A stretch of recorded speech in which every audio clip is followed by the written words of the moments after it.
اسی لیے ہارون الرشید جو بادشاہ گزرے ہیں نا جی، وہ خود بھی بڑا اچھا یعنی بادشاہ تھا. اس کا ایک بیٹا جو ہے نا وہ بادشاہت وغیرہ سے چھوڑ کے بالکل فقیروں کی صحبت میں رہ کے اللہ والا فقیر بن گیا. اس نے سوچا کہ اب ہر وقت بادشاہ ناراض ہوتے ہیں کہ بھی تم نے یہ کون سے کپڑے پہنے ہوئے ہیں، کیسا لباس پہنا ہوا ہے، مجھے بادشاہ ملنے آتے ہیں، میری شرمندگی ہوتی کہ یہ آپ کا بیٹا ہے، اس کی یہ لباس ہے. تو اس نے کہا ٹھیک ہے بجان آپ ناراض نہ ہوں، میں آپ کی فرما برداری یہ کر سکتا ہوں، مجھے اجازت دے دیں، میں آپ کے ملک چھوڑ کے کہیں چلا جاؤں گا جہاں کوئی جانتا مجھے بھی نہیں جانتا ہوگا اور آپ کو بھی نہیں جانتا. بادشاہ نے خیر خاموش ہو گیا، وہ چلا گیا. وہ جہاں دوسرے ملک میں پہنچے تو انہوں نے اپنا وظیفہ یہ بنایا کہ وہ مزدوری کرتے تھے، اور مزدوری بھی یہی یعنی مٹی گارا اٹھانے والی، اور ہفتے میں ایک دن صرف مزدوری کرتے تھے. اور جو مزدوری مل جاتی مثلا 10 ریال مل گئے تو 8 دن پھر اسی سے وہ گزارا کرتے تھے. تو ایک اللہ والے تھے، بزرگ تھے، ان کے گھر کی دیوار گر گئی تو وہ مزدور ڈھونڈنے گئے. انہوں نے دیکھا کہ مزدوروں میں ایک آدمی ایسا بیٹھا ہے جس کے چہرے پہ نور ہے، کیونکہ وہ خود بھی تو اللہ والے تھے نا، جوہر ہی جوہر کو پہچانتا ہے نا. عام آدمی کو کیا پتا کہ پتھر ہے یا یاقوت ہے. صدیق پہچان گیا، ابو جہل محروم رہا. صدیق نے جوہر پہچان لیا، نبوت سے پہلے پہچان لیا. نبوت کے بعد نہیں، ابو بکر نے حضور کی نبوت ملنے سے پہلے آپ کو پہچان لیا اور آپ سے دوستی رکھی، اور سفر میں بھی، حضرت میں بھی، تجارت میں بھی، ہر جگہ ابو بکر ساتھ ہوتے ہیں. ابو جہل بدبخت نبوت کے بعد بھی نہ پہچان سکا. اس نے دیکھا کہ اس نے کہا کہ یہ تو ایسا آدمی ہے جس کے چہرے پہ نور ہے،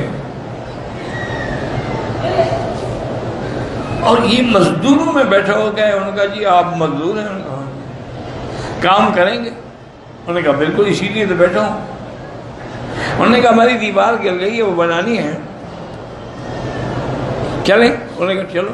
لیکن انہوں نے کہا دیکھیں جی بات یہ ہے کہ کام تو میں کروں گا لیکن میری ایک شرط ہے. کیا شرط ہے؟ انہوں نے کہا میں آپ کے گھر سے نہ کھانا کھاؤں گا نہ پانی پیوں گا. میں نے مزدوری طے کر دی، اپنی مزدوری لینی ہے، پھر آپ کے گھر سے کھانے پینے کا کیا مطلب؟ اور دوسری بات یہ ہے کہ اگر نماز کا وقت ہو گیا میں کام چھوڑ دوں گا، لیکن آپ کا کام پورا کروں گا، آپ اس کا کام نہ کریں. وہ فرماتے ہیں میں آیا، میں نے ان کو کام دکھایا، مجھے کام تھا، میں چلا گیا،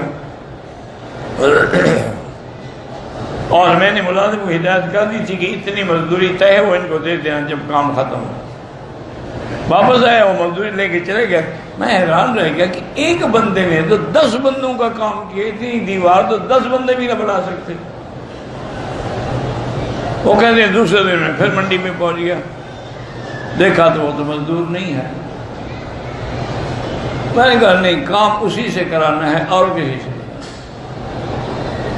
پھر گیا نہیں ملا. آخر ایک مزدور نے پوچھا کہ حضرت کیوں آپ روز آتے ہیں اتنے؟ انہوں نے کہا یہاں ایک نوجوان، انہوں نے کہا وہ تو ہفتے میں ایک دن مزدوری کرتے ہیں، فلاں دن آئیں گے. انہوں نے کہا ٹھیک ہے. وہ اس دن بھی نہیں آئے. انہوں نے پھر پوچھا، انہوں نے کہا جی وہ تو بیمار ہے بیچارہ. انہوں نے کہا ان کا گھر کہاں ہے؟ وہ فلاں سڑک کے کنارے جھوپڑی ہے، وہ جھوپڑی میں رہتے ہیں. کہتے ہیں میں آیا تو میں نے دیکھا کہ کچی اینٹ پہ سر رکھا ہوا تھا اور بخار سے بدن بالکل ایسے آگ کی طرح جل رہا تھا. مجھے دیکھا، میں نے سلام کیا.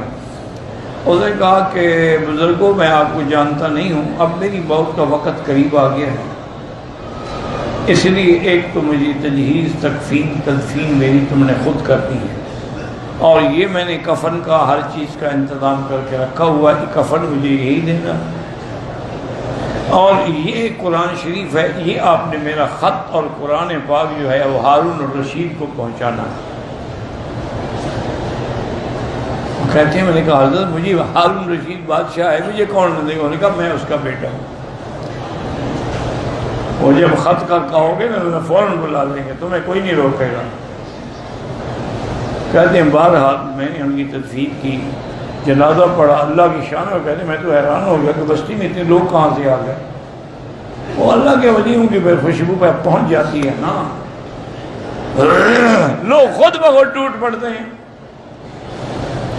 امیروں کے جنازے پر پولیس بھیج کے بھی بندے اکٹھے کرو تو 3 صفحے نہیں بنتے،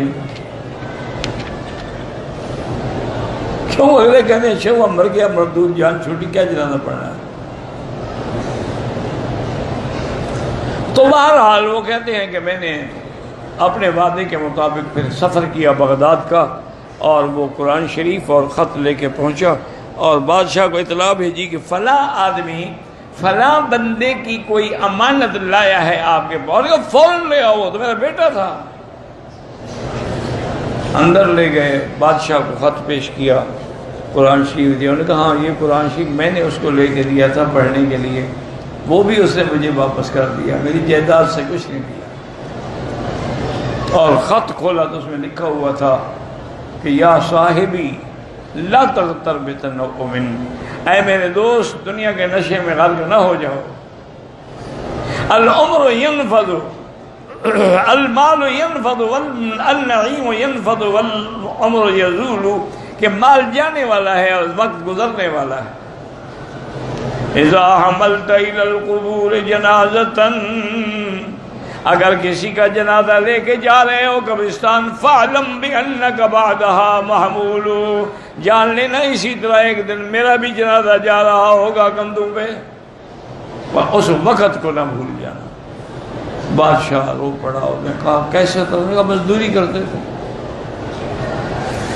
بعد نے کہا ہاں بس وہ ہم دنیا کے بادشاہ ہیں، وہ دین کا بادشاہ تھا، اس کو اس دنیا سے غرض ہی کوئی نہیں۔ پھر بادشاہ نے خود سفر کیا اور اپنے بیٹے کی قبر پہ آیا۔ بعض مورخین نے لکھا ہے کہ جب قبر پہ پہنچا تو گر گیا۔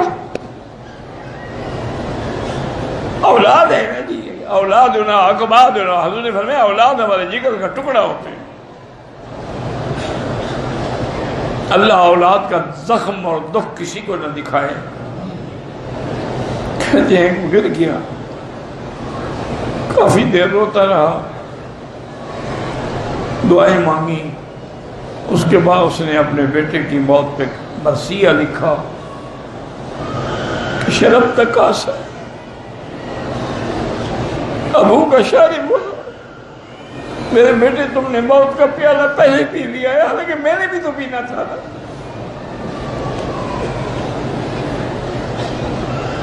لیکن تم زندگی میں بھی اور موت میں بھی مجھ سے آگے نکل گئے۔